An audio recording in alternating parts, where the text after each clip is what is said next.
Welcome to Business Technicalities. And Sean, I probably should, I hit live and I don't know if we caught Sean's he's always so excited just before we press the button.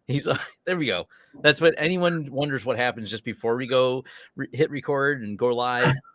Sean just gets himself excited. So, the thing is, I was on a cruise ship some years ago, right? And the cruise director, first off, if you've not been on a cruise, you're missing out for it, not even just the cruise, but if you watch the staff and the cruise director themselves, they're absolutely phenomenal, right? The preparation they do for everything to make sure everybody's experience is so nice, the entertainment and whatnot is phenomenal. But these cruise directors, this one in particular, I can't speak for all of them. He first off, he knew the names of so many people at the cruise. And you figure he probably meets like 3,000 to 5,000 new people a week, and he would still know like people's names that are new that week and he never seen in his life. But where I was going with this is I watched him getting ready for a performance, and I'm watching him behind stage, and he's jumping in the air, and he's like pumped. I'm like, wow, like it's like I was watching an Under Armour commercial or a Gatorade commercial for a sports team. Getting yourself excited before the event. And right. This is exciting. But I do get excited in general. I'm abnormal. So. Well, you got to bring the enthusiasm to it. And this is stuff to be fun and excited about because PitchIT, that's what this is about. We have a couple of guests here. We have Dtonomy and Peter from Dtonomy and Matthew from Fort Mesa or Mesa. This was a debate we had. So whichever, and we don't know where the lines are, but you get to the same place either way. So we're going to talk about some cybersecurity stuff. We're going to talk about PitchIT. We're going to talk about the PitchIT competition. So there's a lot of fun stuff going on here. Absolutely. And, and actually I might as well keep the ticker up there for now so people can see the website itself. Yeah. And it's in the description below. So is the links to our guests. So absolutely. So PitchIT is exciting. Actually, this is the first year ConnectWise. This is the 5th year for ConnectWise doing PitchIT. But this is the first year that we created an accelerator program, and the accelerator program was a 16-week program for what's now 18 vendors. There were far more applicants than that, but these are the 18 that we vetted out that most aligned with ConnectWise and its strategy for partner growth. And following along the 3 promises we made, which was the easier to do business with, investing even more in partner growth, and more innovations faster. So this is again, first time we're doing this, the inaugural year for the, this program as far as 16 weeks. And these guys have gone through, I think we're on week 11 or 12 now at this point. I think we acknowledged, and we've come a long way, and they've stuck pretty well to what we've been doing because, some of these things came up at the last minute, like for instance, being on the show with us, even it was supposed to be with Andrew Moon, and he had some stuff to come up that he couldn't do it. So here we are, and we had to switch the schedules around, and nothing is as planned. And these guys have constantly stepped up to the plate. So I'm happy. Yeah, excited about him. So I guess I shouldn't talk anymore. We should probably bring them on, right? Yeah, we want to hear from them. Yeah, go ahead and bring them up. All right, so again, here's Peter from Dtonomy. How are you, sir? How are you, Sean? Doing Thank you well. for being here. Absolutely. And let's get Matthew up. Hey, Matthew, what's up, dude? Hey, guys. I'm telling you, the hair and the beard and the shirt. Honestly, I feel like you have like the Bob Ross starter package going on. It's the summer wear collection, Nice. So thank you guys for being on. Appreciate you taking the time today. Thank you. Definitely would like to start with talking a little bit about you guys real quick, just for people that have not seen you can hear a little bit about you. So Peter, if you want to start, give us just who you are, what you guys do, very quick, high level. Sure, absolutely, yeah. So Peter here, the founder of Dtonomy. I co-founded the Dtonomy with a couple of friends from Microsoft. We used to protect the Microsoft SOC Center. So what we do is that we bring our activities in Microsoft and our expertise in Managed Secure Operations Center to enable MSPs and MSPs to provide more sub-secure service without adding extra resources. That's what we do. Nice. Glad to be here. Thanks, Peter. Matthew, what about you? So, my security journey started 20 years ago when I was part of the record-breaking DDoS invention, and collected a bunch of security tools over time, became a security consultant and advisor, and was working with a lot of enterprises that were struggling with their MSPs to get the right security in place. And so a few years ago, started this journey into product, and we are helping MSPs, MSSPs, and GRC firms own the cybersecurity roadmap, and we help them do it profitably. So we help those MSPs and other service providers sell more cybersecurity. We help them deliver it over time, and we're doing that with GRC sales workflows, GRC audit workflows, and we've got some really fun and exciting vulnerability management workflows as well. So that's Awesome. us. So, okay, where are you guys based out of, Matthew? I'm in beautiful upstate New York. Yeah, and my partner Tim's down in New York. We've got some other resources staggered up and down the East Coast. Some guys in the Midwest. So nice. Peter's Northeast also, right? Yeah, we are in Boston. We are literally located between MIT and Harvard. Nice. See, so I love Boston. That's just a cool place. I love that place. It's one of my favorite places to go vacation. I like all the history there. Notice Tom didn't say he loves upstate New York. Just want to upstate New York's nice. It's where I drive through to get to Boston. A quick story about upstate New York. I was in the Army and did my cold weather training in Fort Drum, New York. And if you've never been there in the winter, I don't suggest you do so. And when I was there, it's so cold. There's so much snow that the people stationed in Alaska come to Fort Drum for cold weather training. So if that gives you an indication, and I never shoveled so much in my life. I'm pretty sure I think I got my Letterman's jacket in snow shoveling because it's all you do over and over again. And it's cold. So forget it. It literally pierces your body, the wind. It's absurd. So, but summertime was really nice. I can say that. Spring, summer was really nice there. Well, if it was winter, I wouldn't have said beautiful upstate New York. I would have said frigid hellscape upstate New York. But yeah, right now is the best time in Boston. Yeah, right. Well, Boston, I like going to Boston. It's I enjoyed myself each time I've been there. I'm not a Red Sox fan. Okay, that's fine. I went to a couple. I don't think the stadium is.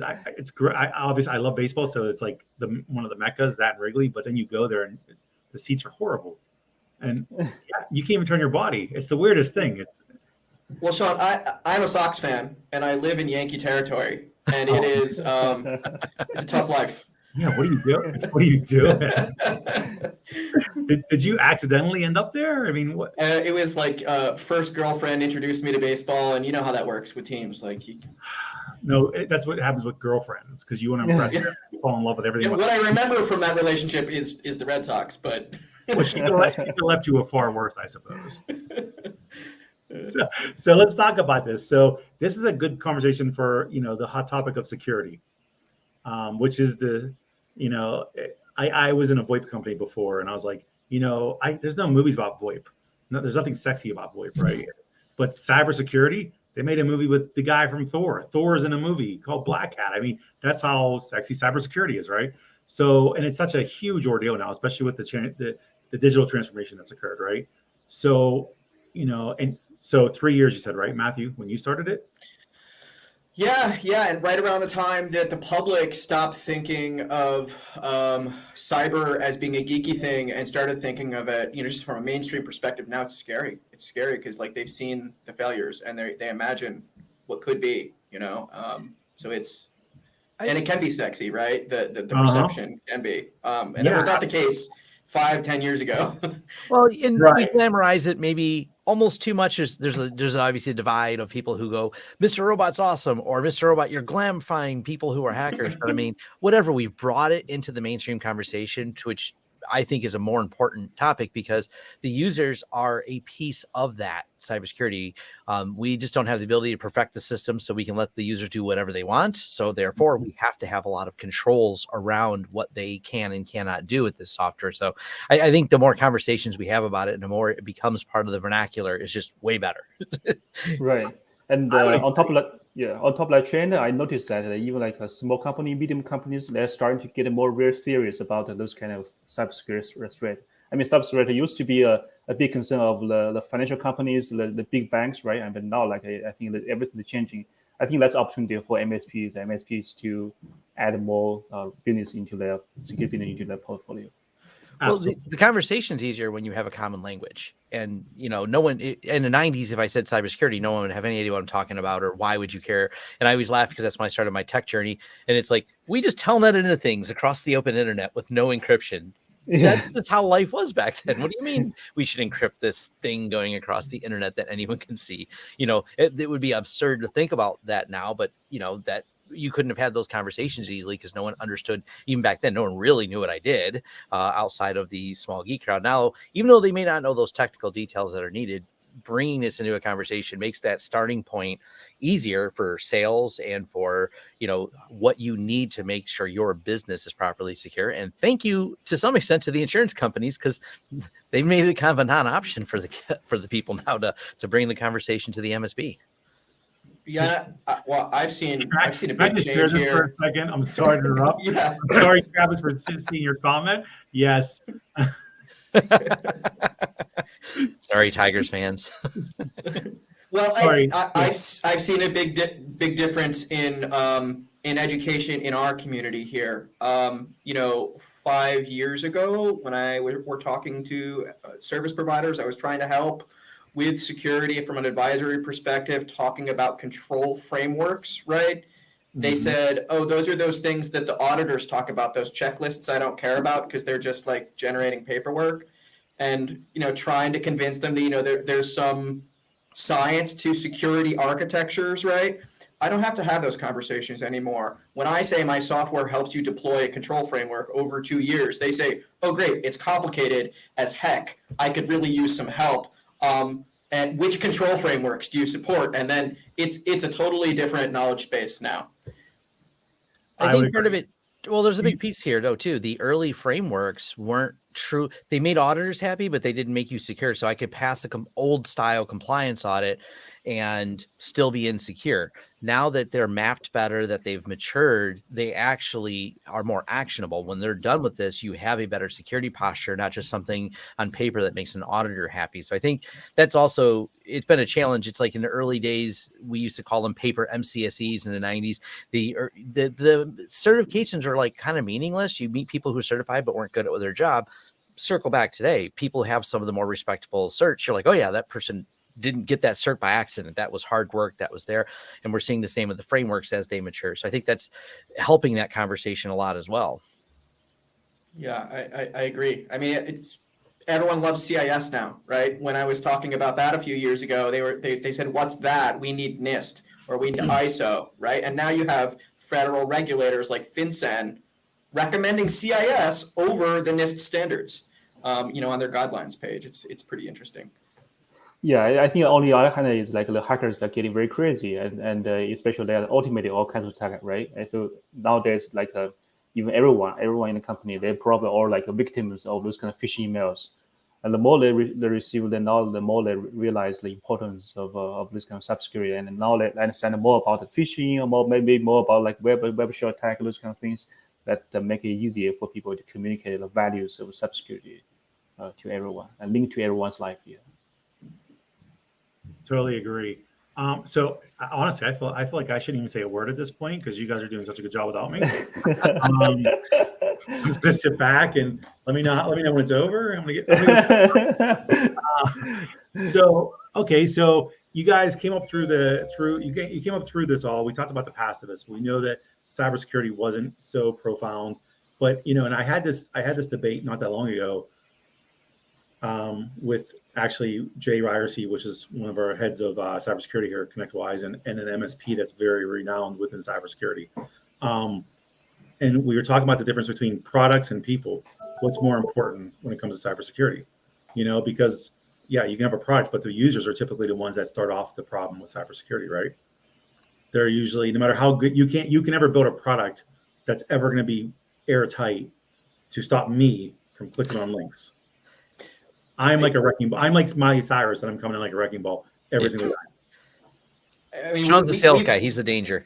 We have a whole methodology on this that we give to our service providers, and basically what I think it boils down to is it's 1/3 product. It's 2/3 people, but the right products are. It's critically important that you have the right products and that your people are using them effectively. And without those products, good luck having your team try to keep on top of things. I don't know like how you measure like how much is product and how much is people really, like how do you measure that? You can use dollars, you can use time, you can use all different measures, you could use value, but I think you need both, right? So that's how we think of it. Yeah, I like that you came with the 1/3, 2/3. I think that's a big deal. And actually we were talking to Tim Golden the other day, me and Blinsky, and he he was talking about compliance and policies and whatnot, and that's a huge deal. How do you and so that actually question I have for you guys is how easy is it to work with you all? Like how do you bring a MSP up to speed, and how do you help their end clients? Well, I mean, go ahead, Peter. Yeah, I think just recall for your last question about the people. I think there are two types of people. So one is the people, the users, right? One is the people of the operators. The users will make mistakes, and also the operators need to be able to assist those kind of users to reduce the risk of them make mistakes, implement softwares, or even like make their operation much more easier. And it's not a security letter in the cybersecurity industry. It's lack of lots of skilled security professionals. The 4 million of labels are needed in the market to address those kind of cybersecurity issues. So that's why we enable managed security service providers or managed service providers to provide those kind of things to reduce the gap here. I think in regarding to your questions, how do we work with the MSPs? How do we make them easier to get set up for using our product? I think our value proposition is that so we enable the security teams, we enable the MSPs to provide more security service to their audience, to their customers, without adding additional resources. Essentially, that we enable them more concretely. We enable them to manage like phishing emails, enable them to manage ADRs, enable them to manage their firewalls more efficiently with our platforms. So the way we work with them, MSPs is that so they will, once they start work with us, so they can see the value of the first use cases within 30 minutes, like phishing emails, for example. And they can gradually onboard more detections as the customers request more detection types, and we can have the automation in place, get ready for them to be able to defend and provide values to their customers.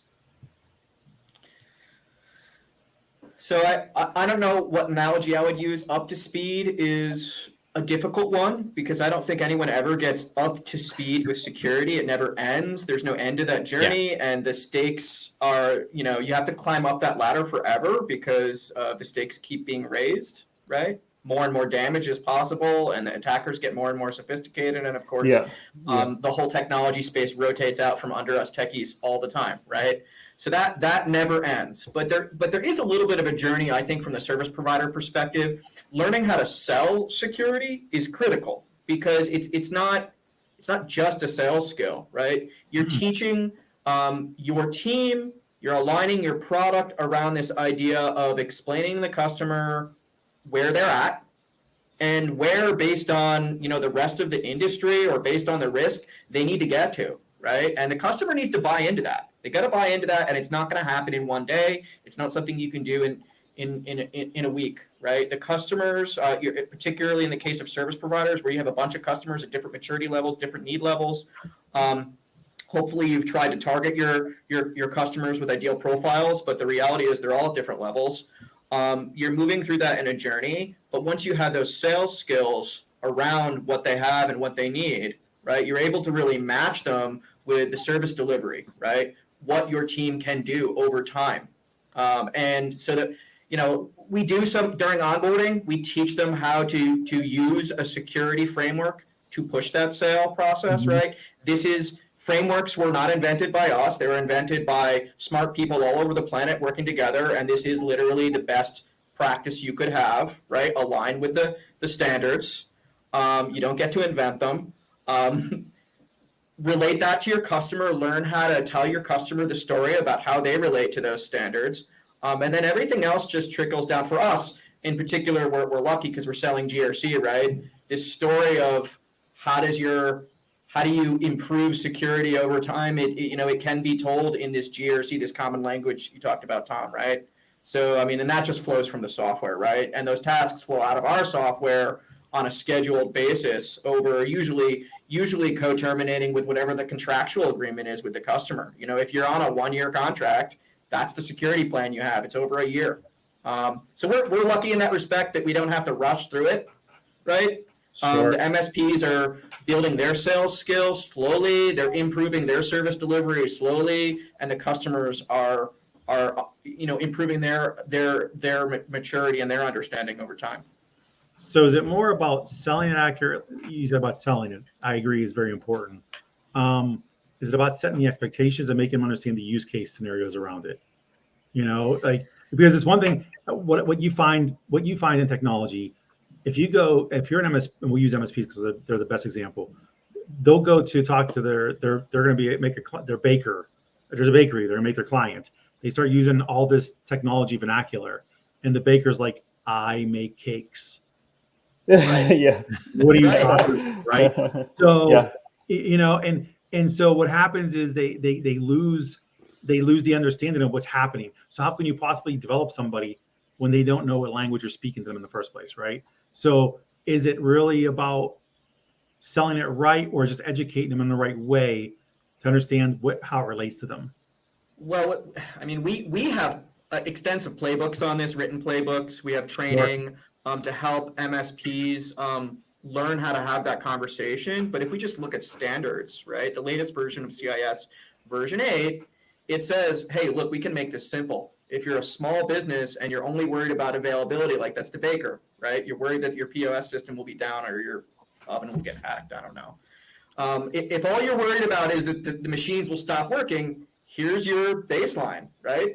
And so that's the conversation with the customer. Is that your worry? If the customer says, well, actually, I have this worry about confidentiality, then you say, oh, no, you're at this baseline, right? And then if the customer says, well, and there's human safety involved, right? Or the regulator said, right, I'm in a regulated industry, then you're at that baseline. And that's where the conversation with the customer should be. Explain to them where they are in relationship to the baseline.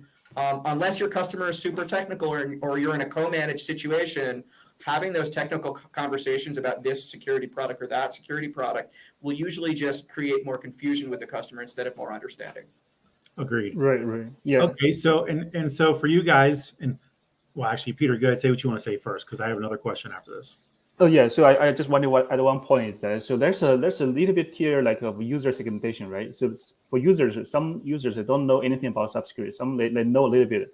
So from our experience working with MSPs is that so sometimes they get users that they just say, I trust you guys. You guys provide the basic security service you can provide for us. So for those kind of scenarios, so the MSP will design a strategy for these customers, and easily they probably have EDRs or NDRs. They are naturally looking for like firewalls, protections, or those kind of things, and we can sneak into that package. Awesome. Okay, so the question I had was, you mentioned co-managed, right? Which is a very hot topic. As a matter of fact, Tom, this is one of his wheelhouses here. In co-managed, you're depending on who you are in this relationship. One of you is still the client and one of you is the seller, right? So at that point, you can have a more technological conversation, right? I mean, there's no difference. You have playbooks for that. Yeah, and hopefully the other party has that common language, right? Where you could be talking about how the service description matches with the control standards. Hopefully, you can have that conversation, and if you can't, you have to get them there, right? I don't know. You tell me, Tom. It's on the co-managed side. Is it always that way, Tom? Are they always up to par with you in your language? Well, I know internally, and we do a lot of co-managed deals, as Tom was alluding to. Frequently, the person I'm engaging with does carry a title that says sysadmin. But we determine the worthiness of that title, so to speak, on where they are, because it is not always easy to determine. But it is important to have those conversations, because I think what we're seeing a lot in why there's such a big expansion of co-managed is it's a foreign thing to them. They know they have to do cybersecurity, but they're not exactly sure how. They don't know the product listing. They don't deal with it every day. They just want to keep the printers working. That keeps the internal employees happy, because that's the very public facing thing they see. It's they're not known what they're doing in cybersecurity until there's an incident. Then they clearly weren't doing enough, according to all the people in management will just go around screaming at them. So that's where they start reaching out to outsourcing. But I think that's where these frameworks, like you said, and having those conversations, and it's cool that Matt, you have these playbooks to start engaging with that conversation, because it's sometimes hard to figure out where we have to start with them. That's always like, what do you understand a NIST framework? Is this something you need? Is this something, are you in a compliance industry? Do you know if you're really in compliance? Because sometimes people, those guys in the back room are probably doing compliant things. We've already learned some people at the top are willing to check boxes without even asking IT. So, because the contract says we have to be compliant. So we check the box. We want to bid on it. Yeah. It's scary, but that happens. So is there a playbook to beat that? How do you guys handle it? How do you actually, Peter, from your perspective, how do you help in co-managed situations, out of curiosity? The co-managed section, because we are all deal with the secure alerts, the secure instance. I think that's a little bit, at least let we have a concrete things we are looking at. And we don't know other things, but we know the secure alerts, we know IP machines, those kind of things. At least on the technical, we are technical to technical. I think the other part seems a little bit easier to communicate between teams. I mean, unless there's some things like we don't know this machine, we don't know this IP, and they will figure out do clarification on those parts. Yeah. Got it. I'd be generalizing because this isn't 100% true. There's a lot of diversity in the service industry, right? But when we look at co-managed, usually what we're looking at is an extremely low base tier, right? It's not a big all-in package that the service provider is bringing to the table. And then they'll have a la carte, they'll have block hours, right? So instead of thinking of this as a business sales conversation, right? The playbook really at that point is to take that a la carte menu, right? And map that to a security plan, right? So that in a co-managed scenario, you still establish the security plan, which might be a 1-year, 2-year plan. And there's going to be all these deliverables. And, for a lot of these plans, I'm sure Peter knows, you get halfway through the plan, it's like you can't get any farther unless you've covered network defense and you covered incident response. And then you do the autonomy sale, right? and the autonomy project, right? And you get that going, and that becomes these little, and they're not business sales, right? They're, hey, are you ready to move forward on your security project? Or are you just not going to deploy any more security this year? Your plan says you committed to this. Your CEO signed off on it, and it's pre-authorized because they agreed to the plan. So your buddy Tim's on her messaging. Oh, great. Yeah, and yes, it is a growing path. I mean, again, Tom does it regularly. And it, depending on who you are as an MSP, you may transcend states. Before, I feel like MSPs were just very much localized, right? A majority. There were bigger MSPs that will be national, whatever, but it was not very. I don't know how many times I've ever seen not very much at all that I remember, right? But now, Tom, how many states do you do business in? Probably 11 or 12 different states right now, maybe a few more. I should know that answer. I know how many businesses we do. I don't know where they're all at. But see, that's the point, is it is happening regardless. Yes. And because you take business where you can. And again, now we're in this new era of digital transformation and remote workforces. It's inevitable you're going to. I mean, how many small businesses are hiring outside of their office now? In different states, in different countries, it's so much more now. All of them. Yeah, all of them. Yeah. Seriously, it is at a point where everybody is hiring. A company I worked with, they didn't hire anybody that was from out of the city until probably about 6 years ago. They started okay, we'll take some chances. And then once COVID happened, it was yep. Oh, you're in Canada, great. It's cost less to hire you. You're in Brazil, cost less to hire you, and they don't. But it made sense because you could actually manage this stuff, and that's where again now this is back to the same problem with cybersecurity, right? Because that was some of the challenges you saw. How many hacks did you see as a result of remote workforces and not secure networks? Where's the network? Is Yeah. there a network anywhere? It's all global now. It's all a global area network. Yeah, it's that mesh they were putting out a long time ago. I love that idea. Let's just mesh everybody's signals together, and everybody will have Wi-Fi. Yeah. Okay. It's a huge risk to the industry. I mean, like and probably, I mean, you've heard lots of like MSP got hacked. I think that's not far away. I mean, the Okta thing, as was a startup with MSP, was compromised, and people stole the credential from the MSP, and then used to log into the Okta, and then compromise Okta servers. And from Okta servers, let's start impact all Okta customers. So yeah, this kind of supply chain, this kind of remote working, and this kind of distributed workforce add lots of risks there. Certainly, something we have the community has to do better to protect those kind of threats. Yep. I like to ask kind of a technical question, and with specifically around autonomy, is augmented security analytics and how you do the continuous risk event correlation, pattern discovery and scoring, adaptive prioritization. I was reading some of the stuff on here, in context recommendations. I like that you used kind of like the machine learning one where you're basically doing anomaly detection on there. Is that kind of I actually really see a need for this, because knowing when something's out of the norm is easy for a human to detect, but when you have 30 different logs going all the time, which one of these 30 different logs I simultaneously looking for a blip on there? And it sounds like you really ingest all these different data sources to put them into one place. Can you give me kind of an overview of some of that? That's interesting. Yeah, so that's really our focus. I think as we work in the SOC centers, lots of data sources, as you mentioned, anomaly coming out of different sources, and it really these generate tons of alerts and add lots of burden to the secure operating people. That's the MSP, whatever they want to build up SOC, and that's the burden they will have.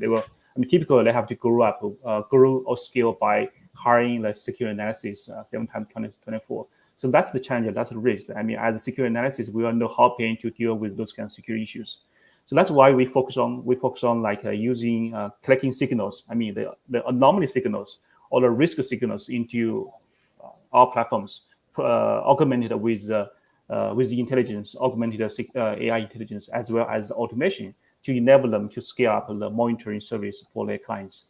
And the way to do that, different from anomaly things, we are more looking at the correlations between different alerts. Like, for example, one example is that there's maybe some medium risk in the DNS server, and then someone, you can see another maybe look at relatively signals, but you see a user brute force log into a cloud, and then let's see that someone log into a cloud, maybe on a virtual machine, you can start to see malware, like Mimikatz will drop on the machine, and this machine start leaking data. Now you see the signals across different places, across cloud, on the cloud, on the network, on the endpoints. Using our correlation engine, we can start to build up the risk profiles by user, by machines, by different activities, align with the MITRE attack frameworks, give them clear pictures on what's going on about these incidents, to give the analysis easier handling on or identification on whether that's true positive or false positives.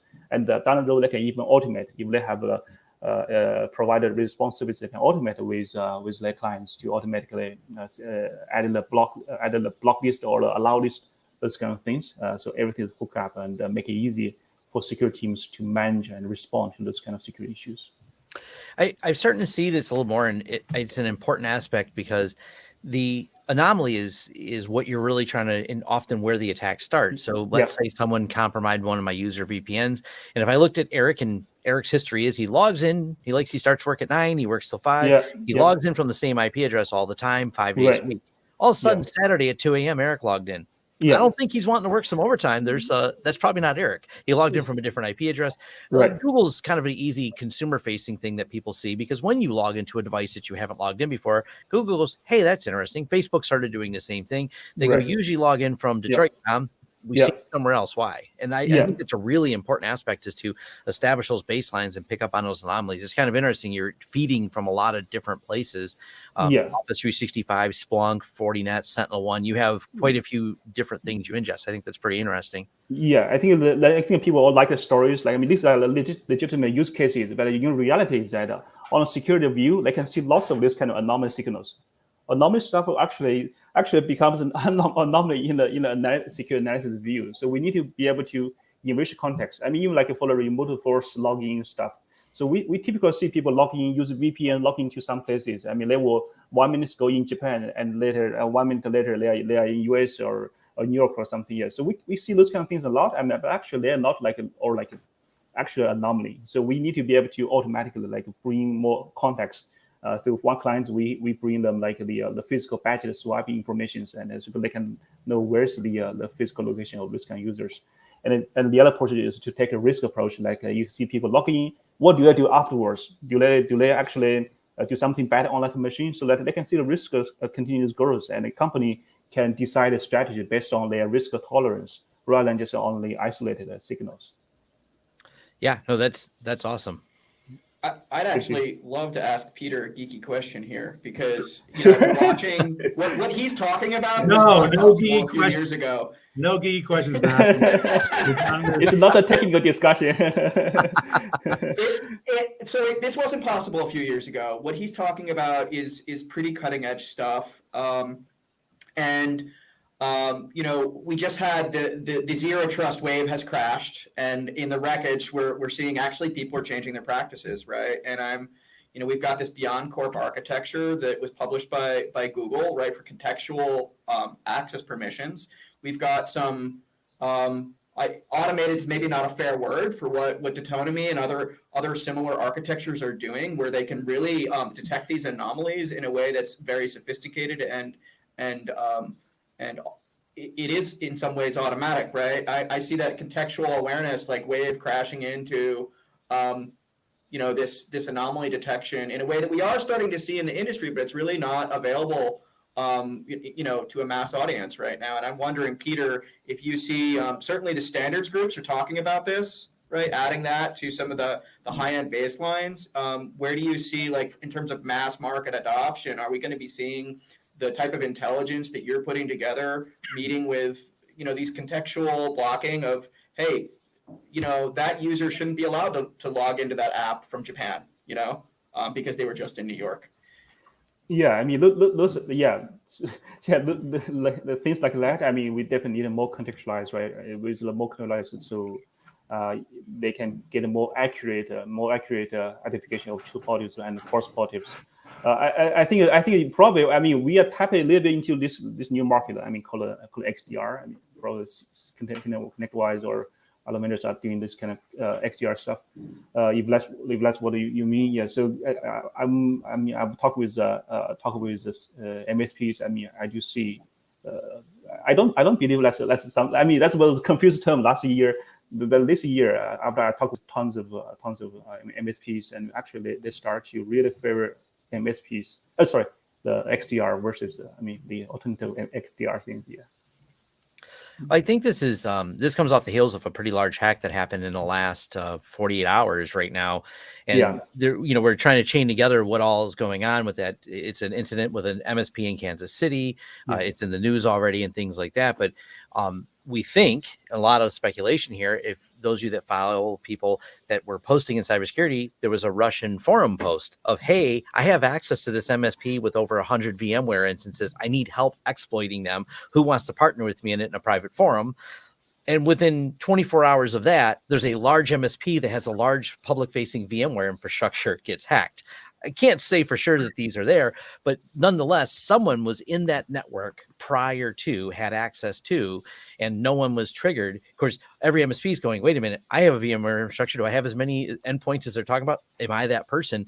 It kind of becomes that. So I think that for that, looking for those indicators ahead of time gives you that little bit of insight, because there's a precursor to the large attacks. They're much more planned than the small ones, because they're trying to get the most bang for their buck. They're trying to, to think that they take the time to post in a forum and go, hey, who can help me hack this big customer? And I want to share the revenue with you for ransomwaring them. Yeah, I had that exact conversation this morning with a service provider, talking about how the persistent attacks come first, right? Someone gets access to anything in the company, right? Yep. And then they immediately turn it around on the dark web and go out to the advanced attackers. And sometimes people string this together and they say advanced persistent threat, but it's really, we're talking about two different things, right? Mm-hmm. It is really common for that persistent attacker to get low-level privileges, turn it around, sell that access, and that needs to be detected before that transaction has happened, right?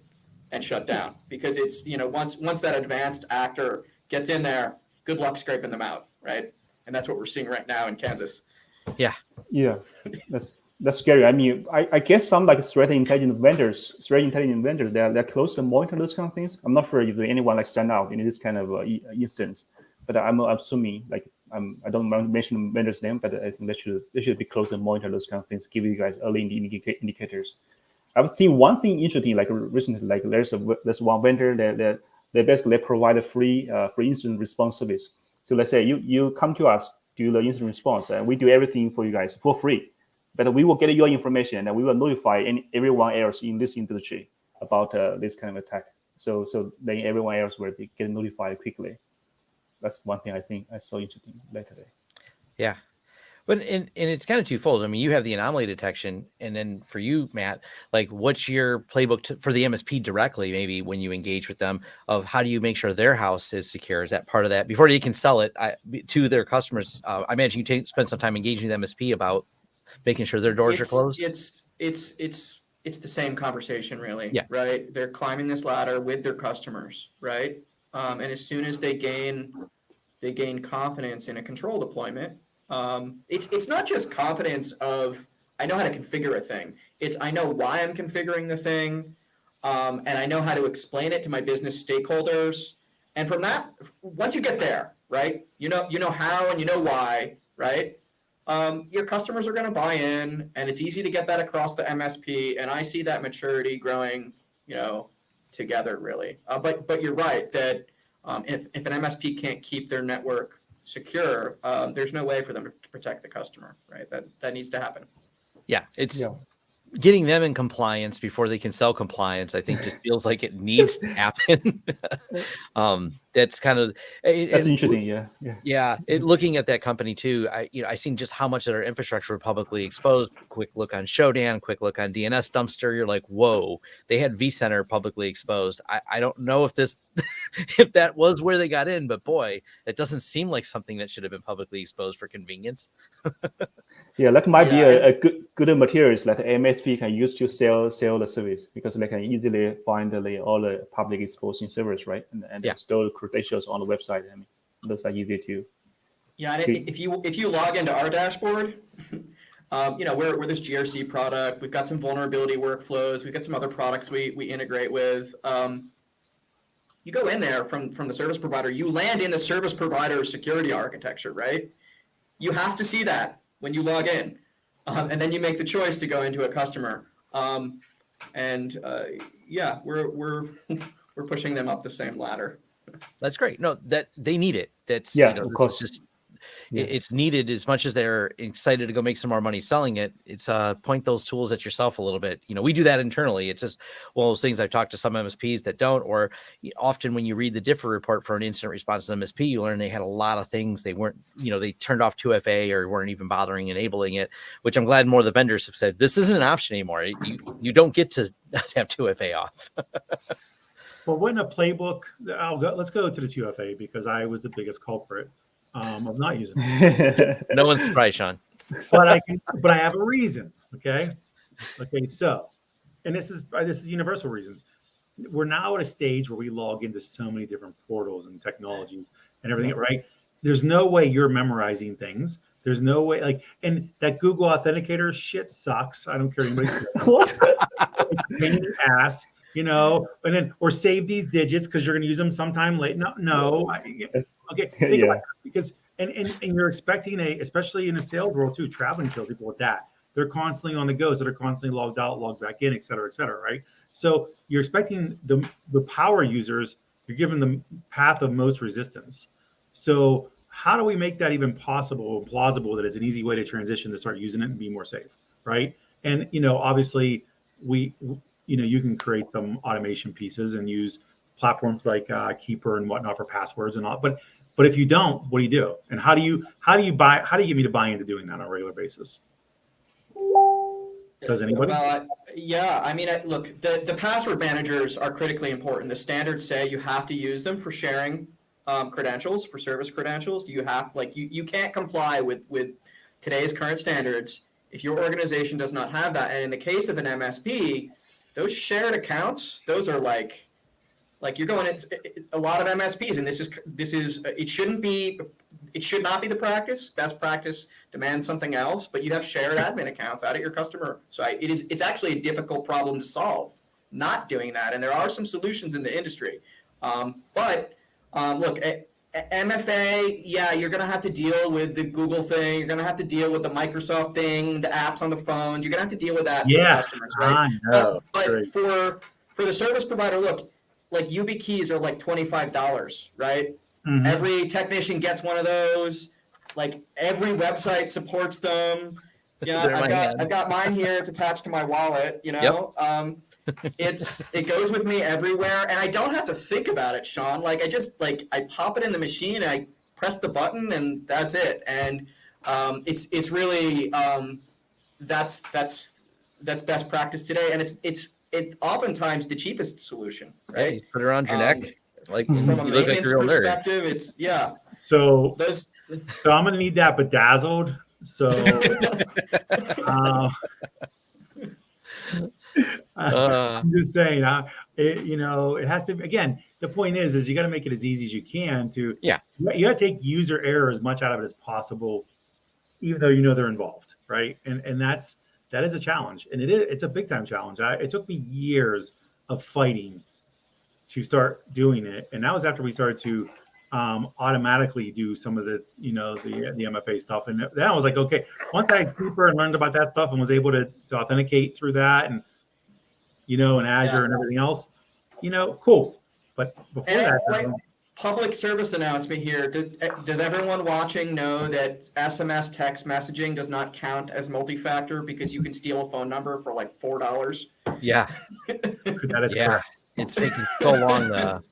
It took PayPal till late 2021 to figure that out, because PayPal just wouldn't offer. They finally offer standard TOTP, but it took them forever. They were like the biggest company that just was like, we're going to drag our feet on this as long as possible.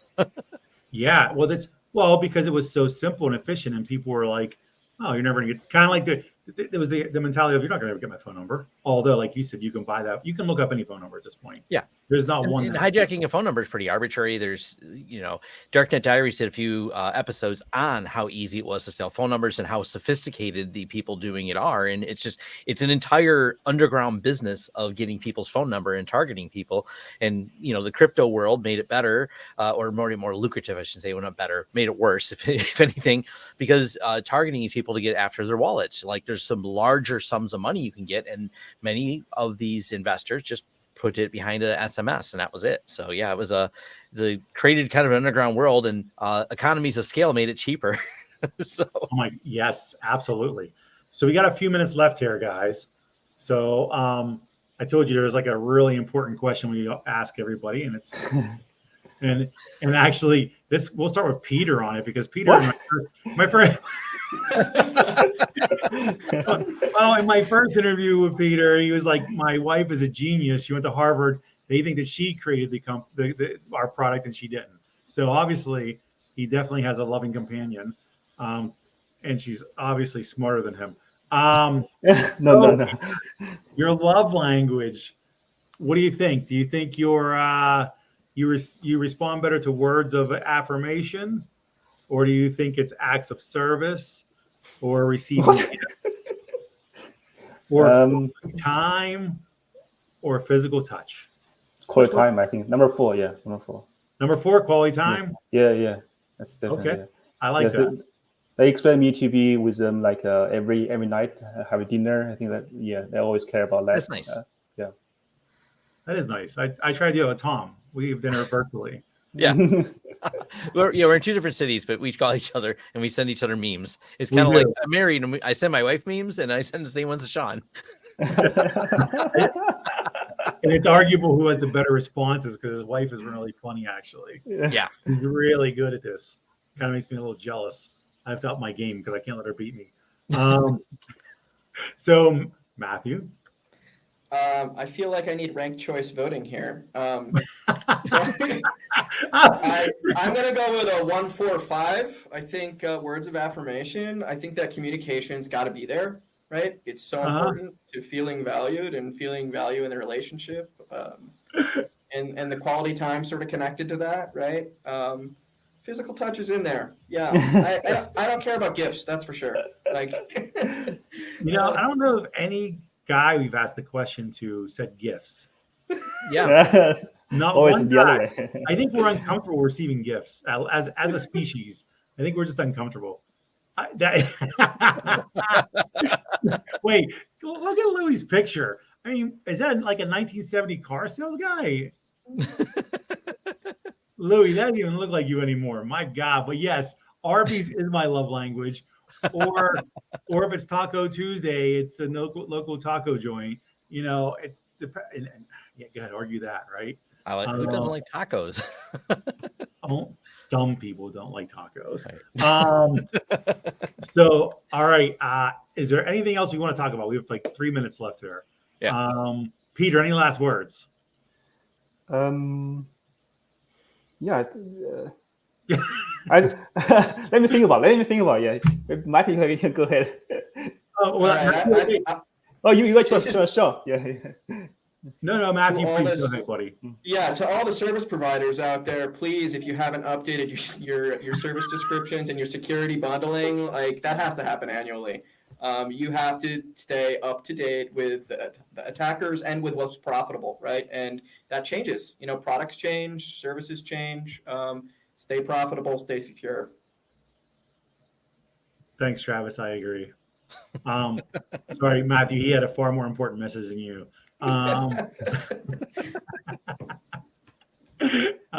Peter, are you ready?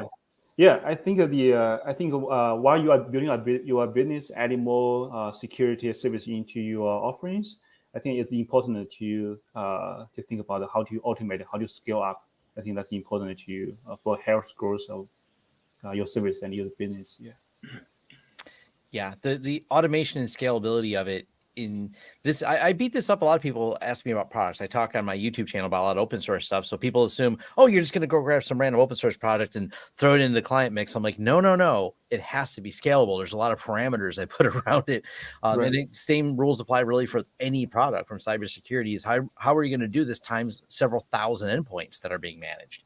If you're not thinking about that, even if you only have, oh, cool, I can do this to manage the 50 endpoints I have. Well, is that your growth? Like, have you hit the max growth you plan to go to? And generally the answer is no, you're going to keep growing the company. So that scalability is really, in cybersecurity being, so to speak, the latest of the stack that has to be added. Scalability is a big thing to think about in there for sure. Just making sure you can actually handle so many alerts or so many different data feeds of information coming at you. Couldn't agree more. So, Tom, I have nothing else to say because this conversation was more about you guys than me. I threw in random jokes and got to hear about how much I love Arby's. I'm working getting you a bedazzled YubiKey. Dude, I'll take please. Yes, please. Louis just messaged me on Teams, said he updated his used car salesman pick. Thank you, Louis. You should have left it on there. That was amazing. All right. Thank you all. Seriously. Tom, if anything else you want to add to close us out with, that's great. Go ahead. Yeah. You can find all the information down below, links to their websites, and they're going to be at the ConnectWise 2022 event. So that's where the final PitchIT contestants will all be. So, oh yes, they will be. You guys will be there. Yeah, they're sponsoring. I'm looking forward. This will be a fun time. It's gonna be a big deal. Yeah. So if you're looking to meet these people in person, that's happening in November of 2022. So links down below where you can find that. It's easy enough to find all the ConnectWise events. And if you can't, reach out to me or Sean, and we'll make sure we get you connected with the right place for that. So absolutely. All right, all. Thank you. Yep. All right. Take care, everyone. Thanks. Thank you, everyone. Thank you, Sean. Thank you, Tom. Appreciate it. Thank you.